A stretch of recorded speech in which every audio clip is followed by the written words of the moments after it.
যা দিয়ে আয়, বাইরে গিয়ে খেলবি, যা বাইরে খেল। সকাল সকালই রায়ানের দুষ্টুমি শুরু হয়ে গেছে। কোথা থেকে একটা বল কুড়িয়ে পেয়েছে, সে বায়না করছে বাড়িতে এসে খেলবে।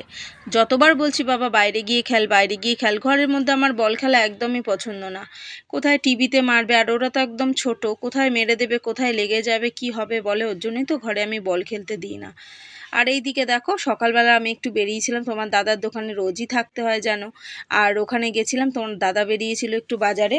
তারপরে বাজার করে যেই আসলো, তারপর আমি বাড়ি চলে আসলাম। আর এই যে রান্না চাপিয়েছি, মা সবজিটা কেটে রেখেছিল, তাই আমার একটু সুবিধা হয়েছে। নাহলে 11:30 বেজে গেছে আমার রান্না করতে বসাতে বসাতে। তাই যে আজকে সেরকম কিছু রান্না করব না, ডাঁটা কুমড়ো আলুর তরকারি করব পোস্ত দিয়ে, আর একটু মাছের ঝাল করব, আর যুক্তি ফুল রয়েছে ওটা একটু আলু সিদ্ধ দিয়েছি ভাতে, সেটা দিয়ে মাখবো।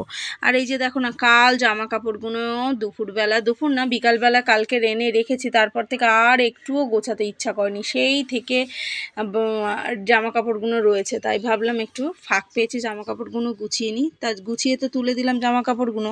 এদিকে রায়ানের স্কুল রয়েছে কালকের, কিন্তু ওর স্কুলের জামা কাপড়গুলো আমার কাচা হয়নি, তাই এতগুলো আবার জড়ো করেছে, এইগুলোকে কাচবো।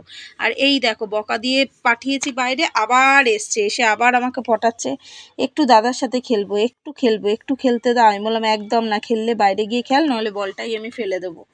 যেই বলেছি সে আবার সোজা দৌড়ে পালিয়েছে, যারে মা রেগে গেছে। আর এই যে জামা কাপড়গুলো ভিজিয়ে দিলাম। আর এই দেখো, এটাও আমার হয়ে এসছে বলে তাই একটু পোস্ত বেটে রেখেছিলাম, সেটা দিয়ে দিলাম। দেখো তরকারিও আমার রেডি হয়ে গেছে তোমাদের সাথে গল্প করতে করতে। আর এই যে দেখো, তরকারিটা নামিয়ে দিচ্ছি, মাছের ঝালটাও একধারে বসিয়ে দিয়েছিলাম, কাজ সারতে সারতে এটাও হয়ে গেছে। আর এই দেখো, ফাঁক দিয়ে রায়ান এসে আমাকে বলছে, মা কী রান্না করছো? আমি বললাম মাছ। বললো একটু দাও না মাছ। আমি বললাম না, দুপুরে কি খাবি বলে, তোমাদেরটা খাবো।